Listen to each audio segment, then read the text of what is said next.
Quando olhamos o planisfério celeste, vemos a constelação, o signo de Capricórnio e seus decanatos, que são eles, as constelações de Ságita, Áquila e Delfinos, resumidamente onde podemos identificar a figura de um bode morrendo, com sua parte traseira sendo a cauda de um peixe vigoroso.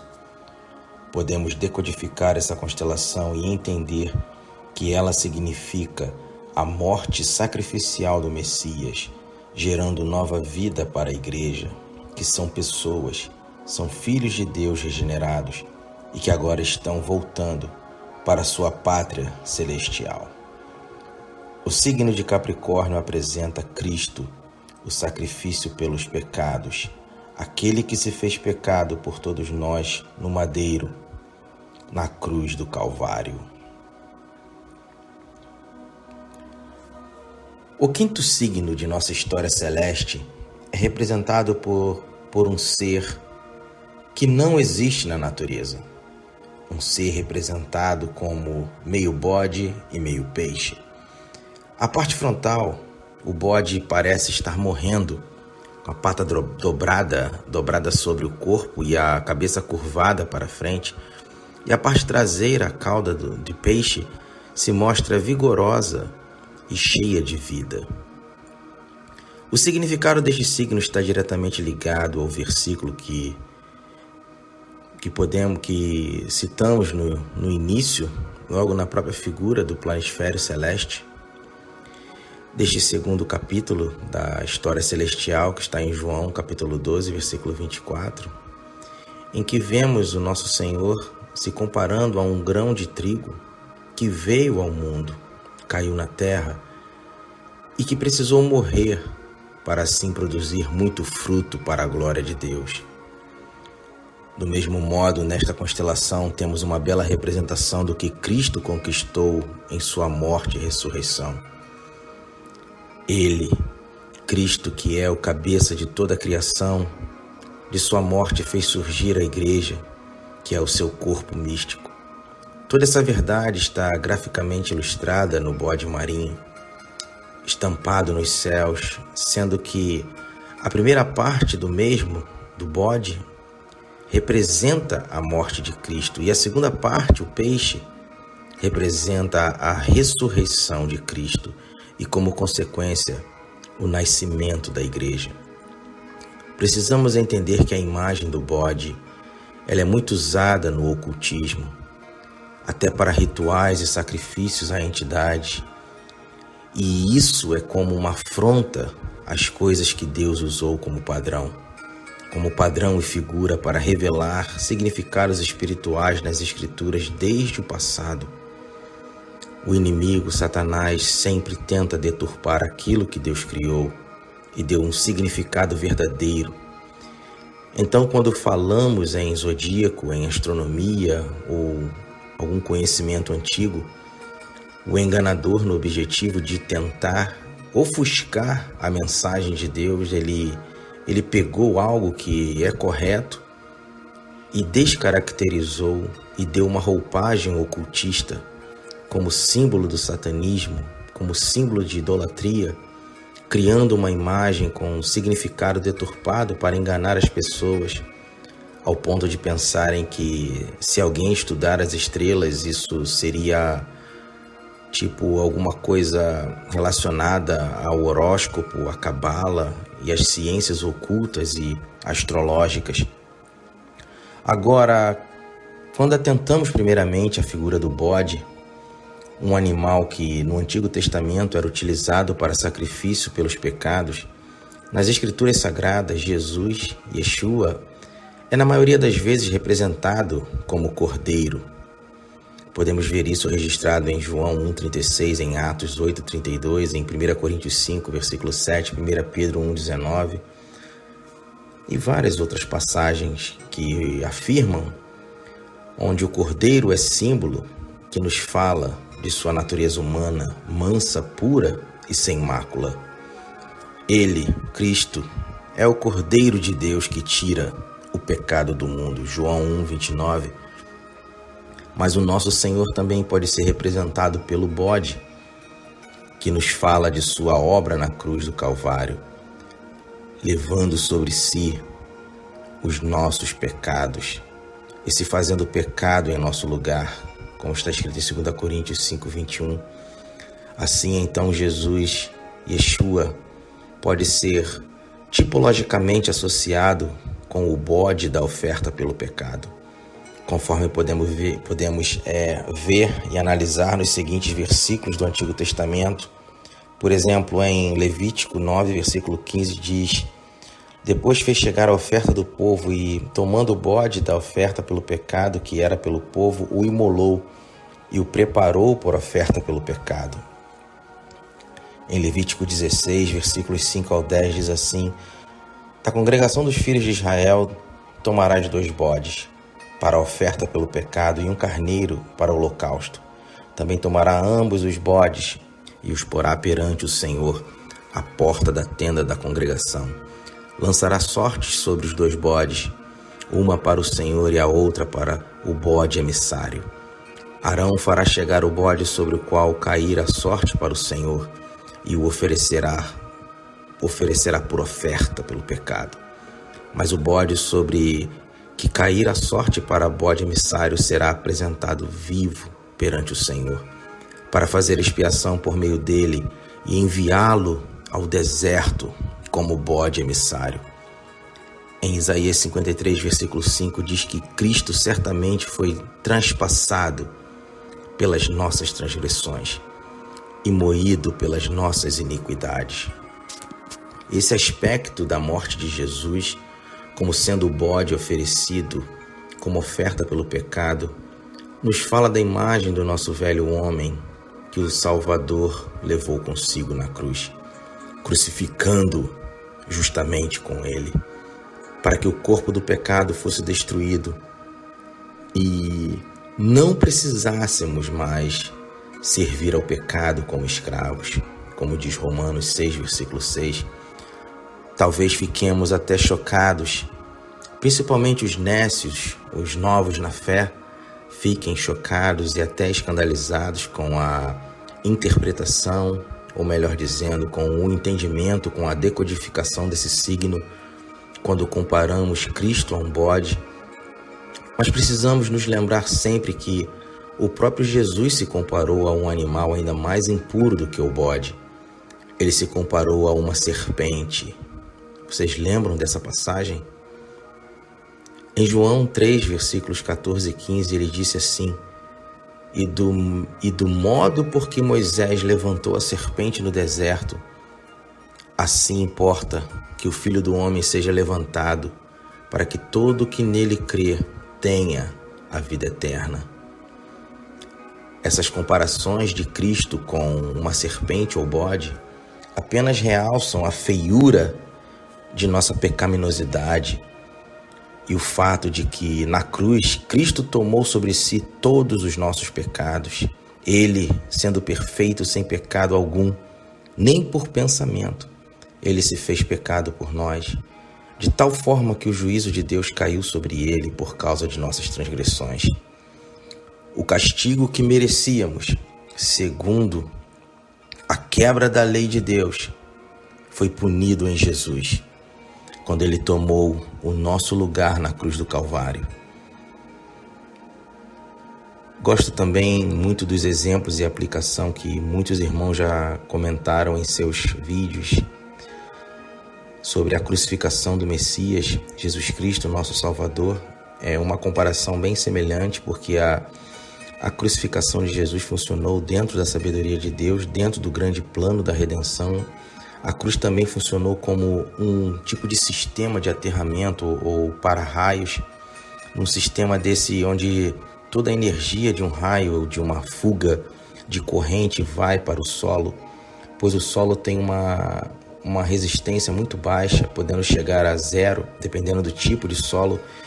E no caso da crucificação de Jesus, ela pegou todos os nossos pecados e até hoje pega e leva essa energia ruim para o submundo, através do solo.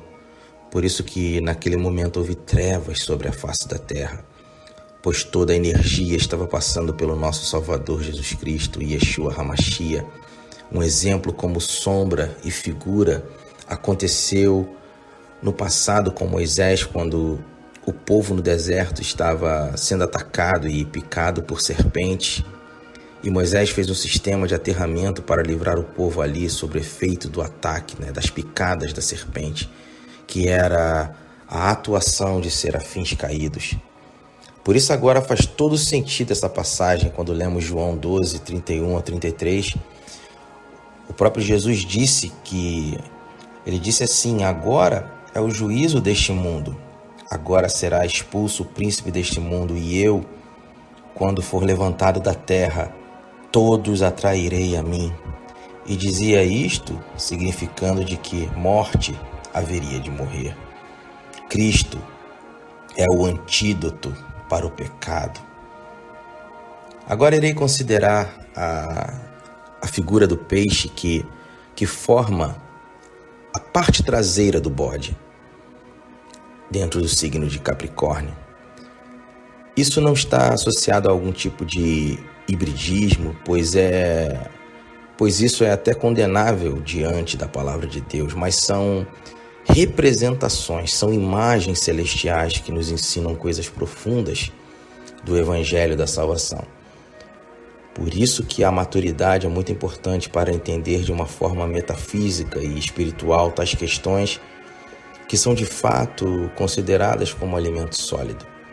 Por isso precisamos ter muito cuidado, zelo e diligência para passar a mensagem de forma clara, para não causar alguma dúvida ou confusão, porque são coisas que, mesmo sendo algo que sempre existiu, que os povos antigos sempre entenderam isso perfeitamente, até os cristãos antigos, mas hoje, infelizmente, foi colocada uma barreira muito grande pelo sistema religioso e você nunca, jamais vai aprender isso, vai ouvir isso nos púlpitos das religiões.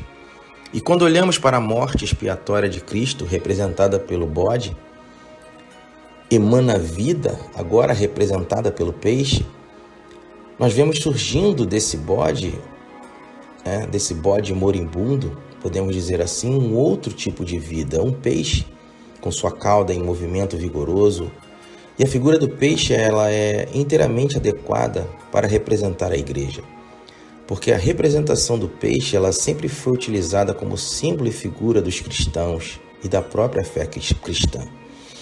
Além das vezes que Cristo se referiu aos seus discípulos como sendo peixes, como ele falou em Mateus 13, 47, Lucas 5, 10, temos também em grego a palavra peixe, que é formada pelas letras iniciais da frase grega que significa Jesus Cristo, Filho de Deus, Salvador. E por estes motivos a palavra e a figura do peixe, desde o princípio da era cristã, sempre, na maioria das vezes, estiveram associadas aos cristãos. Então, na morte expiatória de Cristo, representado pelo bode, nasce uma igreja cheia de vigor, o peixe, a qual prevalecerá sobre as portas do inferno, como Jesus disse em Mateus 16, versículo 18. Existe também outro aspecto interessante que preciso realçar, que o bode e o peixe, eles estão representados como um único animal. Ou seja, eles são uma unidade, assim como Cristo e a igreja, pois após a ressurreição de Jesus não se pode mais separar o cabeça do corpo, isto é, Cristo, de sua igreja. Essa é a razão pela qual temos representado nos céus a figura desse estranho animal, sem paralelo na natureza, meio bode, meio peixe, porque em realidade ele representa a união íntima entre Cristo e a igreja, o qual não é algo natural ou produzido pelo homem, mas um organismo místico, divino e sobrenatural. Os nomes das estrelas do signo de Capricórnio também apontam nessa mesma direção. As estrelas Al-Gedi e Dabi são as estrelas principais, e em hebraico, árabe e siríaco significam o bode e sacrifício imolado. As outras estrelas são Daneb al-Jedi, que significa o sacrifício vem. Também temos a estrela Saad al-Nashira, que significa o registro do que foi morto. Como o signo de Capricórnio significa o nascimento da igreja, a igreja ela não é um edifício construído com blocos e cimento. A igreja é única, singular. Igreja, segundo as Escrituras, é um edifício construído com pedras vivas, ou seja, com pessoas. Como está escrito em 1 Pedro 2, versículo 5, diz assim: também vós mesmos, como pedras que vivem, sois edificados casa espiritual, para serdes sacerdócio santo, a fim de oferecerdes sacrifícios espirituais agradáveis a Deus por intermédio de Jesus Cristo. Estas pedras vivas são chamadas santos e são membros da família de Deus. Como está escrito em Efésios 2, versículos 19 a 22, que diz assim: assim já não sois estrangeiros e peregrinos, mas concidadãos dos santos, e sois da família de Deus, edificados sobre o fundamento dos apóstolos e profetas, sendo ele mesmo Cristo Jesus, a pedra angular, no qual todo o edifício bem ajustado cresce para santuário dedicado ao Senhor, no qual também vós juntamente estáis sendo edificados para a habitação de Deus no Espírito. A palavra grega traduzida como igreja significa literalmente chamado para fora, e assim se refere a um grupo de pessoas chamadas para saírem do pecado no mundo e servirem ao Eterno. A igreja não é nenhum tipo de instituição ou denominação ou objeto impessoal, mas a igreja é um corpo constituído de componentes vivos, como um organismo vivo. Quando as pedras vivas se reúnem, formam o corpo de Cristo. Igreja na Bíblia são pessoas. E é muito importante lembrar que a igreja nasceu na cruz e foi manifestada ao mundo e foi inaugurada em Pentecostes. Mas foi quando a lança do soldado abriu o lado de Cristo, e foi neste momento que, de seu lado aberto, quando Cristo estava na cruz, foi nesse momento que Cristo construiu a igreja, como outrora a primeira mãe Eva foi formada de Adão. Se Adão foi figura de Cristo, o próprio sono de Adão foi também uma figura do sono de Cristo, dormindo na morte sobre a cruz para que, pela abertura do seu lado, se formasse a verdadeira mãe dos vivos, isto é, a igreja. A lança do soldado abriu o lado de Cristo, e foi neste momento que, de seu lado aberto, Cristo construiu a igreja. Como outrora a primeira mãe Eva foi formada de Adão, e por isso Paulo ele escreve que somos de sua carne e de seus ossos. Com isso quer referir-se ao lado ferido de Jesus. Como Deus tomou a costela do lado de Adão e dela fez a mulher, assim Cristo nos dá água e sangue do lado ferido. E disso forma a igreja. Lá, nas origens, temos o sono de Adão. Aqui, o sono da morte de Jesus. O batismo é o momento onde temos contato com a água de forma atemporal, algo que nos religa, que nos reconecta ao Pai, para o lavar regenerador do sangue de Jesus, e nos gera como nascidos do alto, como uma nova criação nascemos do céu, gerados pela Ruach HaKodesh, pelo Espírito Santo. Conseguiram entender a tamanha profundidade que isso representa em realidade? Um argumento que reforça a origem e significado divinos das figuras do zodíaco são as múltiplas e até incoerentes explicações dadas pelas mitologias à mesma constelação. Isso fica mais evidente no caso da constelação de Capricórnio. O seu significado espiritual se harmoniza perfeitamente tanto com o registro bíblico quanto em relação à sequência da história pictográfica que estamos decodificando à luz das Escrituras, extraindo entendimento na realidade. Mas quando nos voltamos para a história ou para a mitologia, encontramos uma série de explicações irracionais e ilógicas para a origem dessa figura tão peculiar desenhada nas estrelas.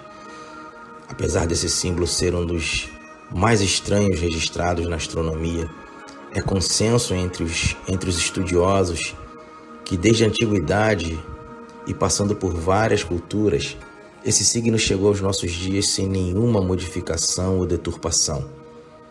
Basta ver a sua representação no planisfério, no zodíaco de Dendera, com cerca de 6.000 anos de existência em média, que é o planisfério mais antigo já conhecido. Não citarei aqui as muitas teorias ou mitologias sobre a origem desta constelação, porque este não é o propósito deste canal e isso demandaria um espaço de tempo muito considerável. Como já vimos anteriormente, nesse versículo de Gênesis, em Gênesis 3, versículo 15, diz: "E lhes ferirá o calcanhar." Temos o primeiro esboço do Evangelho, do plano da redenção do homem desde os céus. Essa breve passagem revela os 3 personagens principais de toda a trama bíblica: a mulher, representando a humanidade, a serpente, representando o adversário, e a semente da mulher, representando o Messias. Também nele vemos o grande conflito que ocorreria, a batalha entre o inimigo de Deus e dos homens contra o Salvador, que viria na plenitude dos tempos e esmagaria a cabeça do adversário, sendo ele mesmo ferido nesse conflito. A ferida que o Messias receberia no processo de conquista da nossa salvação é algo de vital importância, porque representa o sofrimento da cruz, que é o tema central de todo o Evangelho. E a ferida no calcanhar relatada em Gênesis 3,15 é mostrada de diversas formas na parábola celeste das constelações. Em Ofiuco, vemos esta ferida prestes a ser infligida pelo escorpião no calcanhar direito. Em Hércules, vemos nosso herói como se estivesse ferido no calcanhar direito, com o pé levantado do chão. Em Sagitário, temos o mesmo calcanhar direito como se estivesse machucado, pois não toca o chão. E agora em Capricórnio, novamente, é a perna ou a pata direita do bode que está dobrada como se tivesse sido ferida. É extraordinária a coerência e o nível de detalhe na história pictográfica celeste. Incrível e ao mesmo tempo muito profundo, porque nos 4 casos o calcanhar ferido é sempre o direito, nos mostrando a perfeita conexão entre esses 4 personagens. Acredite você ou não, todos eles representam o Messias. E dando prosseguimento ao nosso estudo, veremos nas constelações adjacentes ou decanatos as constelações de Ságita, Áquila e Delfinos, que apresentam o mesmo tema de uma nova vida surgindo da morte. Vamos ver aqui o primeiro decanato no signo de Capricórnio, que é a constelação de Ságita, a flecha, que significa a flecha da ira de Deus contra o pecado. Neste decanato vemos uma flecha cortando os céus. Não se vê quem a atirou, como temos em Sagitário, porque nesta constelação a flecha ainda está no arco e se encontra em direção contrária. E na verdade, Ságita está associada à primeira parte da constelação Capricórnio, ao bode moribundo. como quem atira essa flecha é invisível, significa que ela foi lançada pelo próprio Deus, tendo como alvo seu Filho Jesus Cristo, quando ele se fez pecado por nós na cruz do Calvário, conforme vimos na primeira parte do signo de Capricórnio. E essa é a flecha da ira de Deus contra o pecado. Salmos 38, versículos 1 e 2 diz assim: Não me repreendas, Senhor, na tua ira, nem me castigues no teu furor. Cravam-se em mim as tuas setas, e a tua mão recai sobre mim. O pecador arrependido pede a ajuda de Deus, porque somente pela fé na obra de Cristo, pelos benefícios do seu sacrifício, pelos seus méritos, é que o homem consegue a redenção. O homem sobrecarregado de pecado pede misericórdia de Deus. Pede a misericórdia de Deus. E se compararmos com Romanos 7, versículo 24, e considerar a própria profundeza da tristeza e do arrependimento verdadeiro que encontramos neste salmo, em Salmos 38, isso também expressa o pensamento no alívio que Jesus oferece ao pecador. Mateus 11, versículos 28 ao 30. Em Lamentações 3, versículos 12 ao 15, diz assim: Entesou o seu arco e me pôs como alvo a flecha. Fez que me entrassem no coração as flechas da tua aljava. Fui feito objeto de escárnio para todo o meu povo e a sua nação. Todo dia fartou-me de amarguras, saciou-me de absinto. Obviamente, tanto Davi, autor do Salmo 38, como lemos no versículo, quanto Jeremias, autor da passagem aqui, que acabamos de ler no livro de Lamentações, não foram feridos com flechas.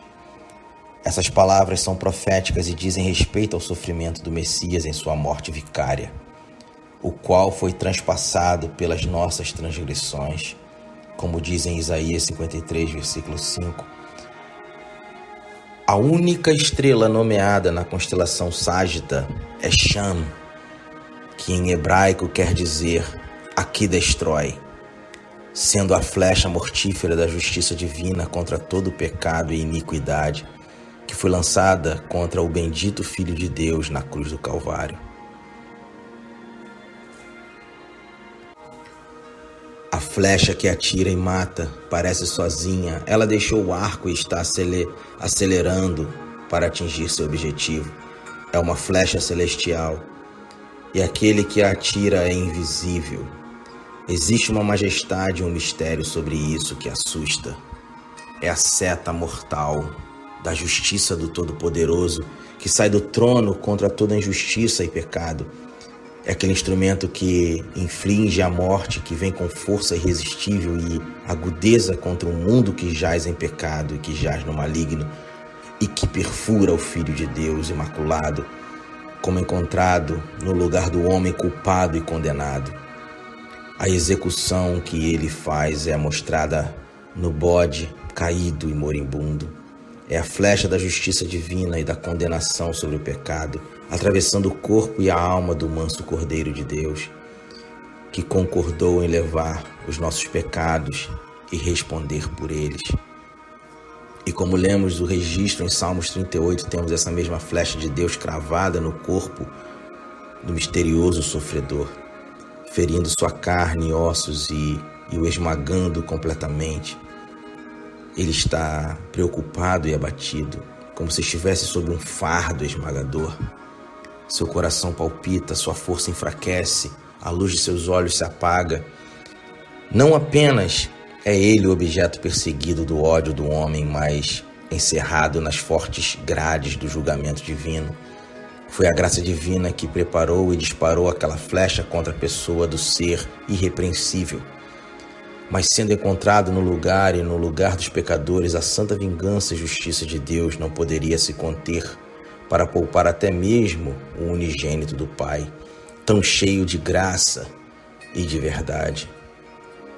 Cristo veio ao mundo para morrer. Ele fez isso antes da fundação do mundo. E em direção a esse mais profundo abismo, seus passos diariamente o conduziam enquanto ele olhava para frente, para a colheita que estava sendo semeada em meio àquelas lágrimas. Parecia quase como se o cântico do salmista tivesse sido copiado diretamente do que é assim representado nestes signos. Mas esta flecha, sem dúvida, cobre outra ideia.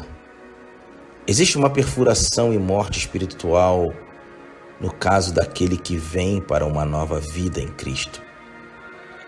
Semelhante à perfuração e morte do próprio Cristo, palavras afiadas e ofensivas são comparadas a flechas. E desse caráter são as palavras de Deus pronunciadas sobre os ímpios, julgando e os condenando por seus pecados e os trazendo de sua elevada autossegurança e matando deles as vãs imaginações em que vivem. O profeta Isaías fala desse tipo de flecha na aljava do Senhor, a flecha da palavra, a flecha da convicção do pecado, da justiça e do juízo.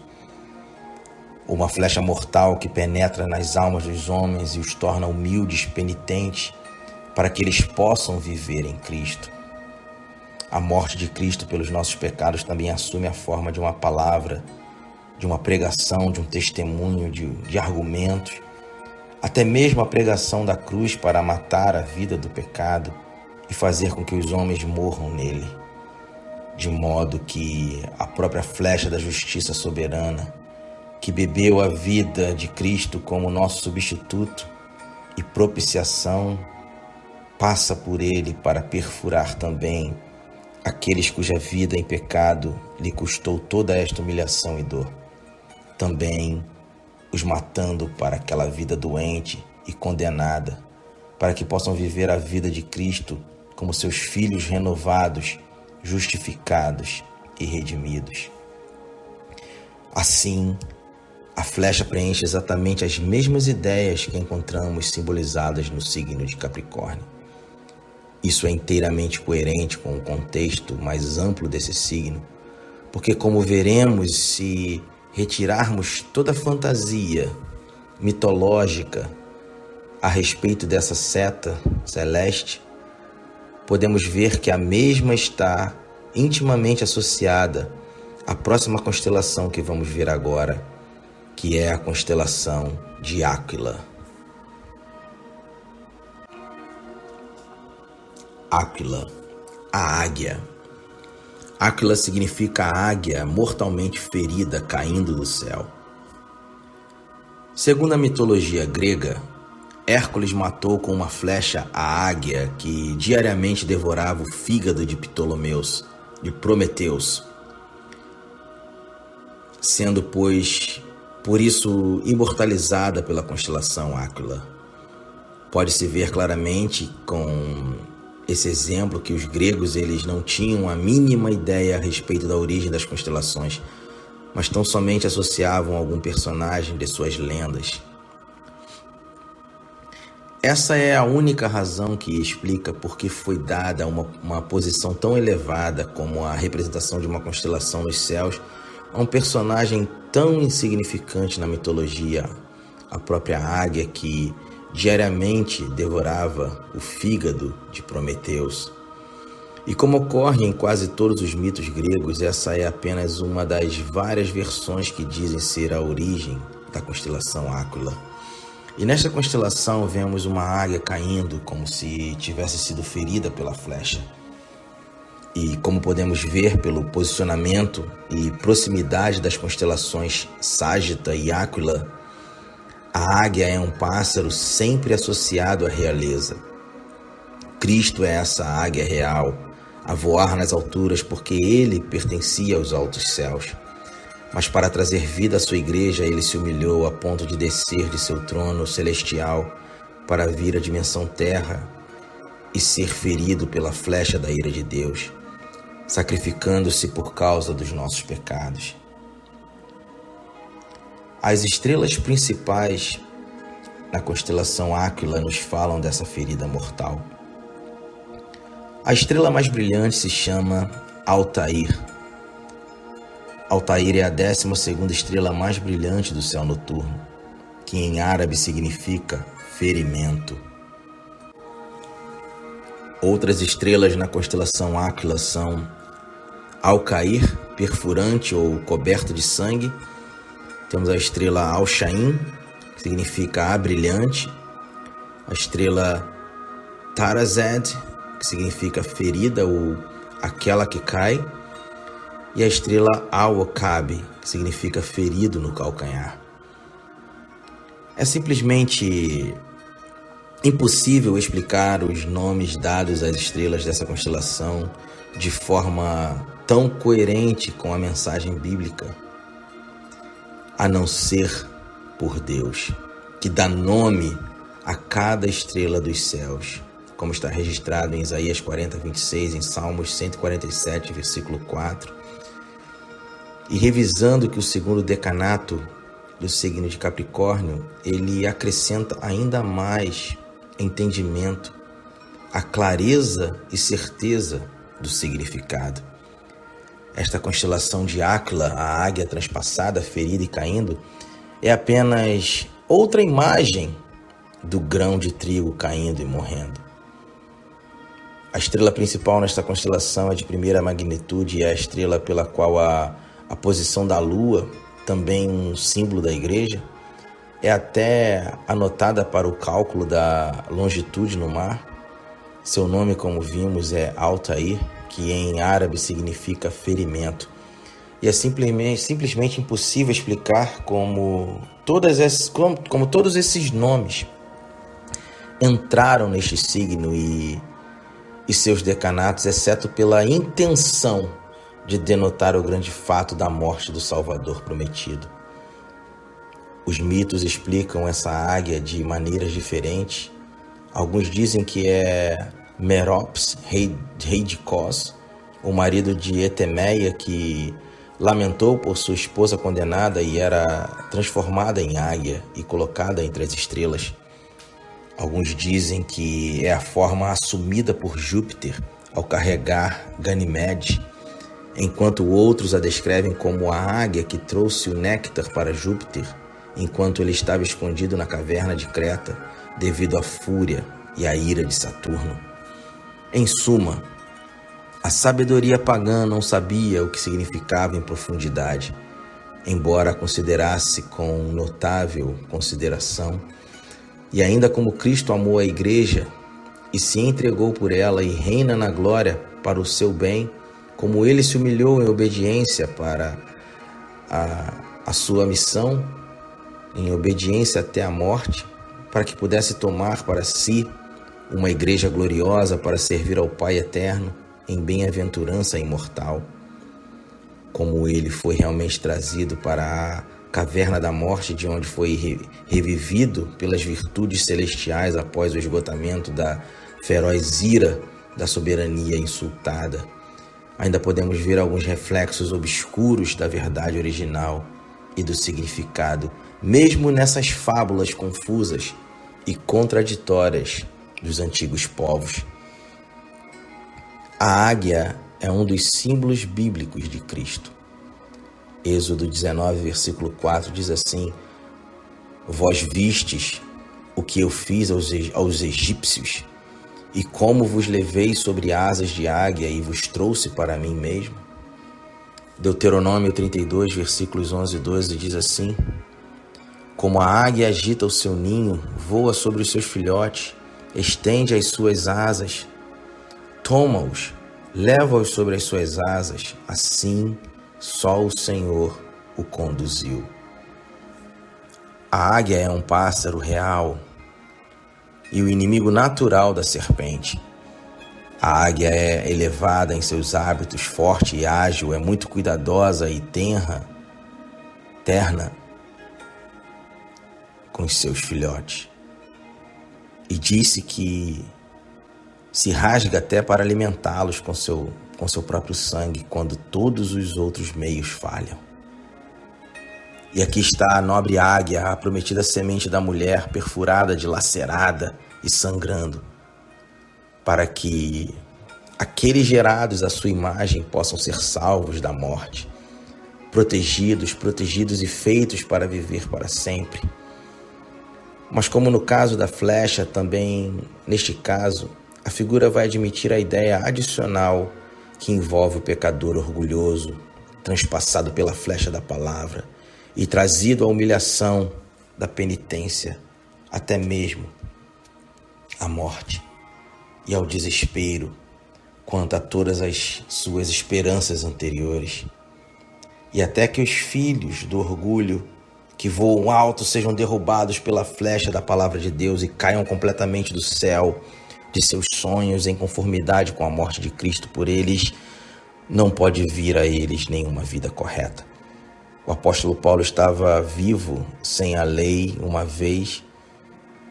Era uma águia muito altiva e sanguinária, mas quando o mandamento veio, o pecado reviveu e ele morreu. Morreu a morte que sozinha poderia trazê-lo à vida correta, a morte na semelhança de Cristo.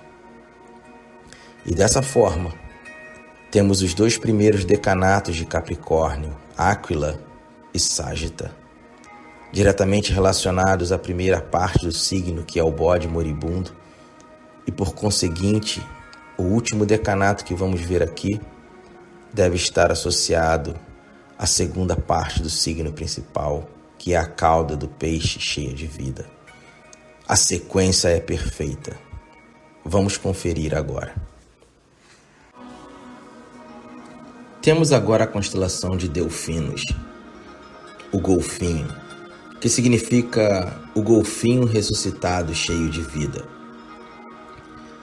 Neste terceiro decanato de Capricórnio temos a figura de um golfinho cheio de vida, mostrando que Cristo não apenas foi ferido mortalmente, como apresentado na constelação de Áquila, na águia que cai, mas também que ele ressuscitou. Assim como o golfinho é um peixe extremamente vivaz, ativo, ágil, que tem como característica peculiar saltar acima das ondas, rompendo a superfície e elevando-se majestosamente no ar, assim também Jesus rompeu as portas da morte, vigorosamente e gloriosamente. É muito interessante observar graficamente o relacionamento entre as constelações Delfinos e Áquila. Assim como em Capricórnio, a parte que está morrendo, que é o bode, está intimamente unida com a parte viva, com a cauda do peixe. Assim também vemos as constelações Áquila e Delfinos extremamente próximas, chegando mesmo a se tocar. Segundo ponto, que em todos os planisférios sempre temos a cabeça da águia, Áquila, apontando para baixo, como que caindo e morrendo, e a cabeça do golfinho, Delfinos, apontando para cima, como que se levantando e revivendo. Terceiro ponto, que nos parece que o golfinho ele surge exatamente do local em que a águia cai, nos mostrando a íntima conexão entre a morte de Áquila, da águia, e a ressurreição de Delfinos, o golfinho, representando Cristo. Porque ambos os personagens apontam para a pessoa do nosso Salvador. O quarto ponto é que, primeiramente, temos a morte, a Áquila está à direita, e logo após a ressurreição, Delfinos à esquerda. Exatamente o mesmo posicionamento relativo que vemos em Capricórnio. E por último, temos um quinto ponto aqui, temos um tipo de vida morrendo, um pássaro, águia, e um outro tipo de vida nascendo, um peixe. Porque assim também ocorre na ressurreição, conforme o apóstolo Paulo nos ensina algo muito profundo. Em 1 Coríntios 15, versículos 39 ao 46, preste por favor bastante atenção no que ele diz sobre isso. Nem toda carne é a mesma, porém uma é a carne dos homens, outra a dos animais, outra a das aves e outra a dos peixes. Também há corpos celestiais e corpos terrestres. E sem dúvida, uma é a glória dos celestiais e outra a dos terrestres. Pois assim também é a ressurreição dos mortos, semeia-se o corpo na corrupção ressuscita na incorrupção. Semeia-se em desonra, ressuscita em glória. Semeia-se em fraqueza, ressuscita em poder. Semeia-se corpo natural, ressuscita corpo espiritual. Se há corpo natural, há corpo espiritual. Mas não é primeiro o espiritual, e sim o natural, depois o espiritual. Essas figuras, bode, peixe, águia, golfinho, são uma perfeita parábola que nos fala da transformação que ocorre na morte e na ressurreição. Porque uma é a natureza do corpo natural, o corpo mortal, e a outra, totalmente distinta, a natureza do corpo ressurreto, imortal. Além disso, sendo Cristo o cabeça da igreja, em sua ressurreição está também implícita a ressurreição de toda a sua igreja. Cristo ressuscitou e por causa disso também os seus ressuscitarão. Mas de fato, Cristo ressuscitou dentre os mortos, sendo Ele as primícias dos que dormem. Visto que a morte veio por um homem, também por um homem veio a ressurreição dos mortos, porque assim como em Adão todos morrem, assim também todos serão vivificados em Cristo, cada um, porém, por sua própria ordem. Cristo as primícias, depois os que são de Cristo na sua vinda. 1 Coríntios 15, versículos 20 ao 23. Podemos destacar que em Delfinos e na parte traseira de Capricórnio, Cristo tem a mesma natureza de seu povo, simbolizado pelo peixe. Ele é o peixe principal da grande multidão de peixes, que é o seu povo, a igreja. E eu reforço a mensagem sobre esse lindo aglomerado de pequenas estrelas, chamada Delfinos, que é a figura deste peixe vigoroso saltando para cima, tomando em conexão com o bode moribundo. Isso nos transmite a ideia de ressurgir da morte, de ressuscitar. O nosso grande portador, o portador dos nossos pecados, não só morreu pelos nossos pecados, mas também ressuscitou, tornando-se assim os primeiros frutos dos que dormem, ou seja, as primícias. E como cabeça e representante da sua igreja, Ele, Cristo, é o peixe principal na congregação dos peixes, dos santos. Sua vivificação, sua vida e ressurreição espiritual e física transformada, repousa em sua vida novamente após ter descido nas ondas da morte por causa deles, ou seja, dos nossos pecados. Morto na carne, Ele foi vivificado pelo Espírito, e em sua vivificação e ressurreição todo o seu povo participa. Nossos pecados tendo sido sepultados em sua morte, nossa vida é em virtude de sua ressurreição, que assim como Ele ressuscitou dos mortos, assim devemos andar em novidade de vida, sempre avançando em direção a uma ressurreição ainda mais completa. O grão de trigo cai na terra e morre, mas dessa morte existe um novo surgimento para a fecundidade pretendida.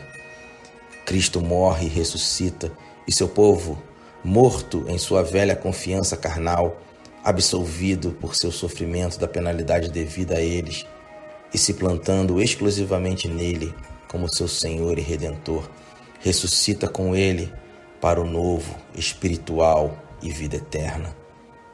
Isso é de uma magnitude imensurável, meus irmãos. Por isso precisamos crer em nosso Senhor e Salvador, crer em sua palavra, nas suas instruções, assim como o Pai nos ordenou a Ele ouvir, a Yeshua, a Jesus Cristo devemos ouvir e obedecer, porque é a ordem do Pai, é a ordem do Todo-Poderoso. As palavras de Cristo são diretamente do Pai, porque Ele, Cristo, reflete a imagem do Eterno. O Messias é a palavra, a Torá revestida em carne, o Verbo vivo que habitou entre nós. A imagem do bode moribundo, com sua parte posterior de um peixe vivo, implicava isso, mas a natureza da transição não poderia ser tão bem expressa nessa figura por si só. Daí a figura explicativa adicional de um peixe nascente para mostrar mais vividamente que a transição se dá por meio da ressurreição para uma nova vida de outro estilo, com a mente mudada em direção a buscar viver uma vida de santidade. Na constelação de Delfinos, temos o símbolo vívido tanto da ressurreição do Salvador morto como o cabeça da igreja, quanto da nova criação incluída de seu povo, que ressuscita para sua nova vida por meio de sua morte e ressurreição. É bem interessante que na mitologia antiga, o golfinho era o mais sagrado e honrado dos peixes e sem dúvida por causa de seu lugar entre as constelações antigas, embora os mitos que o representam sejam muito diferentes. Era especialmente sagrado para Apolo e seu nome foi acrescentado ao seu, alguns dizem até porque ele matou o dragão, outros dizem até porque na forma de um golfinho ele mostrou aos colonos cretenses o caminho para Delfos, o lugar mais célebre do mundo grego e a sede do mais famoso de todos os oráculos. Segundo alguns relatos, foi um golfinho que ocasionou o casamento do relutante Alfitrite com o deus do mar. E por isso recebeu lugar entre as estrelas. As águas turvas refletem algo da ideia original. Cristo, verdadeiro Filho da divindade. Cristo é o unigênito, o único capacitado a cumprir tal missão especial. Foi ele quem quebrou o poder do dragão ao se submeter para se tornar o mediador expiatório. Assim como diz as Escrituras que em todas as coisas convinha que ele fosse como seus irmãos, para que fosse um sumo sacerdote misericordioso e fiel para reconciliar os pecados do povo. E por sua morte e ressurreição, ele abriu e mostrou o caminho pelo qual seu povo chega à cidade abençoada, da qual Deus é a luz. E por sua mediação, ele trouxe um casamento entre homens em fuga, de seu Senhor e aquele que os amou, com um amor que excede todo conhecimento. Foi assim colocado nos céus, onde permanece como outra forma da parábola do grão de trigo, enterrado, crescendo em uma nova vida, da qual todos os que são seus são participantes. O signo, a constelação de Capricórnio, é, portanto, o ilustre portador e testemunha das verdades mais vitais do Evangelho, que é a salvação através da expiação do sacrifício e ressurreição do Messias. Não existe doutrina mais central e importante da nossa fé do que esta, que o puro e sem pecado Filho de Deus, tendo assumido nossa natureza para esse propósito, realmente e verdadeiramente levou os pecados do mundo sobre ele e suportou as agonias de uma morte maldita como o sacrifício e propiciação por nossa culpa. Realmente levou os pecados do mundo sobre si e suportou as agonias de uma morte maldita como o sacrifício e propiciação por nossa culpa. Qualquer que seja a dificuldade que a razão humana possa ter em recebê-lo, é o próprio cerne e a substância das boas novas do Evangelho, sobre o qual repousam todas as esperanças do homem decaído. Em Lucas 24, 46 ao 47 está escrito: "E assim convia que Cristo padecesse e ressuscitasse dentre os mortos ao terceiro dia, para que o arrependimento e a remissão dos pecados fossem pregados em seu nome." O apóstolo Paulo pregou e os cristãos receberam e sustentaram e praticaram, entenderam que Cristo morreu por nossos pecados segundo as Escrituras e que foi sepultado e que ressuscitou no terceiro dia segundo as Escrituras. 1 Coríntios 15, versículos 3 e 4. Visto que os filhos são participantes da carne e do sangue, também ele mesmo participou da mesma, para que pela morte destruísse aquele que tinha o poder da morte, isto é, o diabo, e livrasse os que com medo da morte estiveram por toda a vida sujeitos à escravidão. Hebreus 2, versículos 14 e 15. Consequentemente, o mais alto cântico apostólico na terra é o que é cantado pelo santo vidente de Patmos, o apóstolo João. Lembra o que ele escreveu? Apocalipse 1, versículos 5, 6 e Apocalipse 5, versículo 9.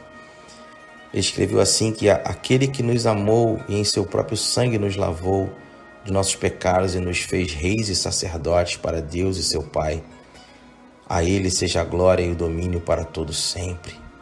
Enquanto os santos no céu em devota adoração prostram-se diante do Cordeiro e clamam: Tu és digno de pegar o livro e abrir os seus selos, porque tu foste morto e por último nos redimiste para Deus pelo teu sangue. E como é animador, encorajador e confirmatório para a nossa fé ver, ouvir e saber que o que os profetas e apóstolos têm testificado na terra pela palavra escrita, os próprios céus estão proclamando por todas essas eras. E como é garantido saber que aquilo sobre o qual construímos nossa esperança agora é o mesmo que os santos patriarcas da época de Adão construíram com sua esperança e alegria.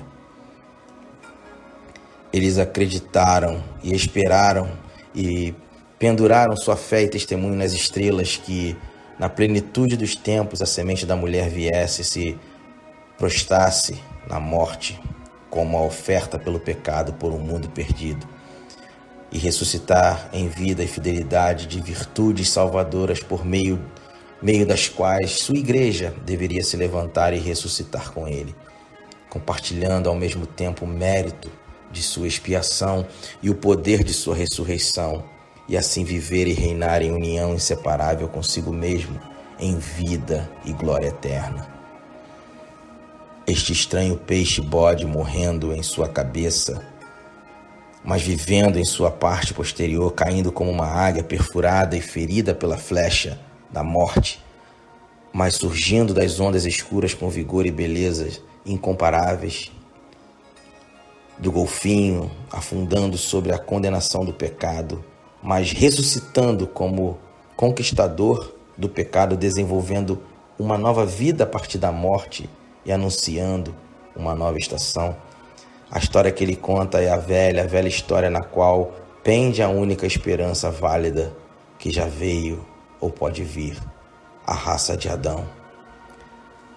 Para o que isso significa, somos fechados para sempre, como a única fé salvadora naquela semente moribunda da mulher. Devemos ver nosso portador dos nossos pecados e a expiação por nossa culpa, ou morreremos sem perdão e sem santificação. Por meio de sua morte e derramamento de sangue, devemos encontrar nossa vida, ou a verdadeira vida, que sozinho é a vida que nunca poderemos ter por nossos próprios méritos. Resumindo o signo de Capricórnio, temos Capricórnio, que significa e nos apresenta o nascimento da igreja. Temos a constelação Ságita, que significa a flecha da ira de Deus contra o pecado. Depois temos a constelação de Áquila, que significa a águia mortalmente ferida caindo do céu. E a constelação Delfinos, que significa o golfinho ressuscitado e cheio de vida. Neste quinto signo e em seus decanatos temos o resultado dos sofrimentos do Redentor.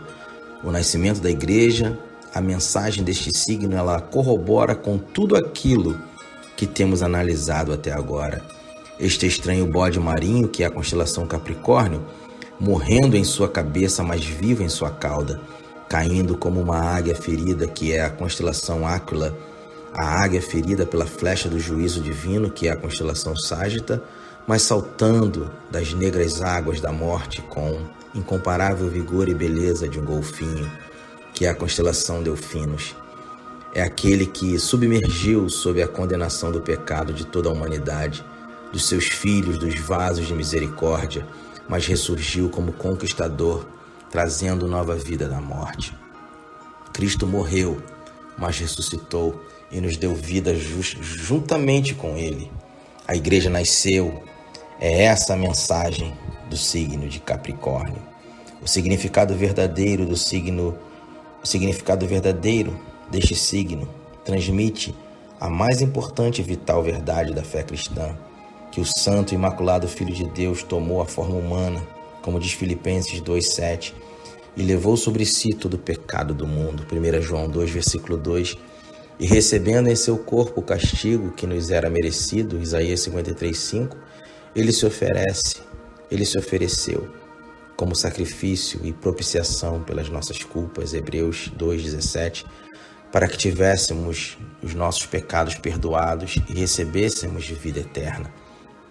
Mas a morte não poderia reter o autor da vida, Atos 3, versículo 15, e assim ele ressuscitou dentre os mortos.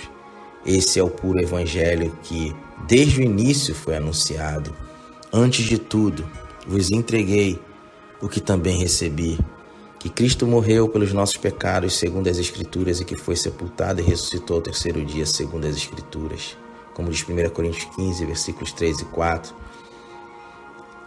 Essa maravilhosa mensagem da salvação está escrita não somente em letras pequenas em nossas Bíblias, mas também em imagens gigantescas no céu noturno, brilhando sobre todos os povos, tribos, línguas e nações, alcançando todos os seres humanos em todas as épocas, onde quer que estejam.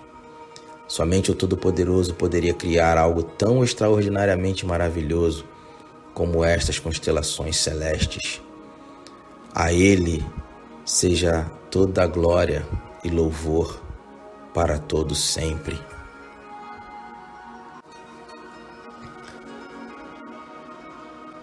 Que possamos ver o testemunho de Jesus em cada signo no firmamento, assim como também nas Escrituras Sagradas aqui na terra. Vamos continuar firmes segundo o nosso Senhor, nosso mestre e profeta, Deus na humanidade, aquele que havia de vir, embora desprezado e rejeitado pelos homens, odiado, condenado e transpassado, mas ainda vive em glória e poder imortal, como o verdadeiro Arquituros, que com sua segunda vinda, em grande glória para ceifar a seara da terra e se tornar assim o eterno pastor de seu rebanho, e pelos seus méritos e missão, foi justamente para dar o arrependimento, a remissão dos pecados e a vida eterna a tantos quantos o receberam como seu Senhor e Salvador, e reina com poder e glória com a sua igreja, comprada com preço altíssimo pelo precioso sangue do Cordeiro. Em nosso próximo encontro, vamos continuar esta maravilhosa narrativa celestial sobre a história da igreja. E se Deus permitir, no próximo vídeo vamos analisar o signo de Aquário, onde veremos o derramamento do Espírito Santo sobre a igreja, onde em resumo temos a figura de um homem derramando água de uma grande urna sobre um peixe, decodificando. Isso significa o derramamento do Espírito Santo sobre a igreja. A constelação de Aquário apresenta Cristo, a água da vida, que derramou a promessa do Espírito Santo sobre sua igreja, como selo e penhor da salvação. Fomos comprados e selados para voltarmos à nossa pátria celestial. Até o próximo vídeo, se Deus permitir. Um forte abraço. Shalom, shalom.